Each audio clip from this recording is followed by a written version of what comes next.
Hello बच्चों, let us read the question and the question says aniline dissolves in aqueous HCl. Why?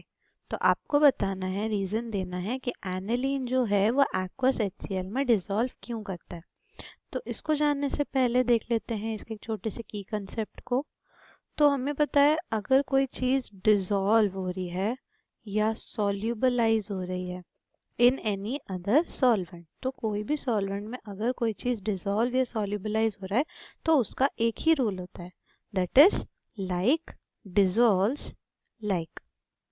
इसका मतलब क्या हुआ कि अगर आपका सॉल्वेंट और आपका सॉल्यूट दोनों पोलर नेचर के हैं तब वो इजीली डिसॉल्व कर जाएगा उसमें, या अगर वो दोनों नॉन पोलर नेचर के हैं तब भी वो इजीली डिसॉल्व या सॉल्यूबलाइज करेगा। तो हम लिख सकते हैं polar molecule dissolve in other polar molecule whereas non-polar molecule dissolve in other non-polar molecule। तो जैसे कि आपका वाटर है, वाटर में आपको पता है NaCl हो या कोई भी आयनिक कंपाउंड हो, ये इजीली वाटर में डिसॉल्व करते हैं। ऐसा क्यों होता है? क्योंकि ये भी आपका पोलर नेचर का होता है और वाटर भी आपका पोलर नेचर का होता है। वैसे अगर कोई नॉन पोलर सब्सटेंस हो वो आपके नॉन पोलर में डिसॉल्व करता है।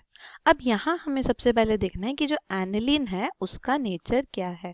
तो हमें पता है एनिलीन क्या है, एक एरोमेटिक अमीन। ये है आपका एनिलीन, राइट।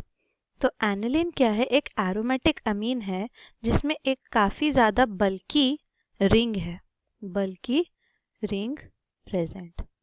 ऑलराइट, अब इसी बल्की रिंग के वजह से इसका डिसॉल्व होने की कैपेबिलिटी थोड़ी सी कम हो जाती है एंड फर्दर ये इतना हाईली पोलराइजेबल नहीं है बिकॉज जो NH2 का इलेक्ट्रॉन डेंसिटी है वो रिंग की तरफ मूव करना शुरू करता है।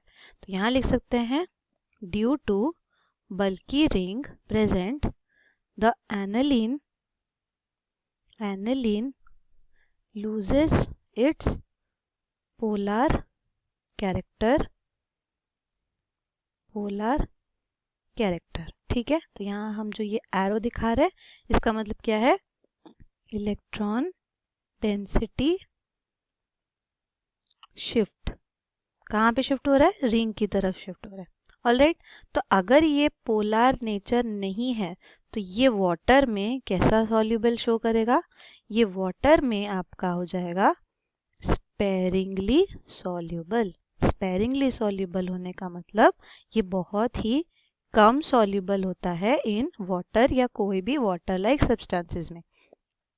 तो अगर ये वाटर में स्पेरिंगली सॉल्यूबल है तो एक्वस HCl जिसमें भी वाटर प्रेजेंट है वो वहाँ कैसे डिसॉल्व हो रहा है, क्वेश्चन आपका ये है। तो उसको देख लेते हैं। जब आपका एनिलीन NH2, ओके, ये है आपका एनिलीन, एक्वस HCl में जाता है, ओके, तब ये क्या करता है, ये उसके साथ एक रिएक्शन शो करता है। तो क्या रिएक्शन शो करता है? हमें पता है जो एनिलीन है ये बेसिक नेचर का होता है, राइट। बेसिक नेचर का होता है due to the presence of NH2 और हमारा HCl क्या है, ये एक एसिड है तो ये एसिडिक नेचर का है। और जब हमारे पास एक बेसिक और एक एसिडिक नेचर के दो सब्सटेंस रिएक्ट करें तो वो क्या करेंगे, yes it will give a neutralization reaction. और न्यूट्रलाइजेशन में हमारे पास क्या फॉर्म होता है, सॉल्ट। तो हमारे पास एक सॉल्ट का फॉर्मेशन हो जाता है। तो क्या बनता है यहाँ पे, हमारे पास NH2 था, अब उसमें एक HCl ऐड होगा तो NH3 प्लस और Cl माइनस, ये आयन हमारे पास बन के आता है which is known as anilinium chloride. Anilinium chloride ये क्या है आपका, it is a salt, right. तो सॉल्ट है और इसके साथ वाटर भी रिमूव होता है, तो सॉल्ट और वाटर रिमूव हो रहे हैं।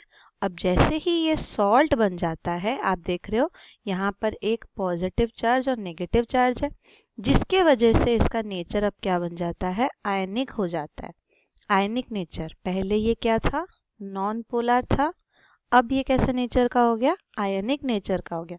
अब जैसे ही आयनिक नेचर का हो गया इसका मतलब ये क्या हो गया, ये पोलर नेचर का हो गया। तो पोलर नेचर के होने के कारण अब ये एक्वस HCl में इजीली डिसॉल्व कर सकता है, एंड सेकेंडली ये सॉल्ट फॉर्मेशन कर रहा है, इसीलिए भी ये इजीली डिसॉल्व कर सकता है. तो we can write down as final answer as aniline gives anilinium chloride on reaction with aqueous HCl, therefore it easily dissolves in the aqueous HCl. Okay तो ये है आपका फाइनल आंसर कि एनिलीनियम आयन या एनिलीनियम क्लोराइड बनने की वजह से इट कैन इजीली डिसॉल्व.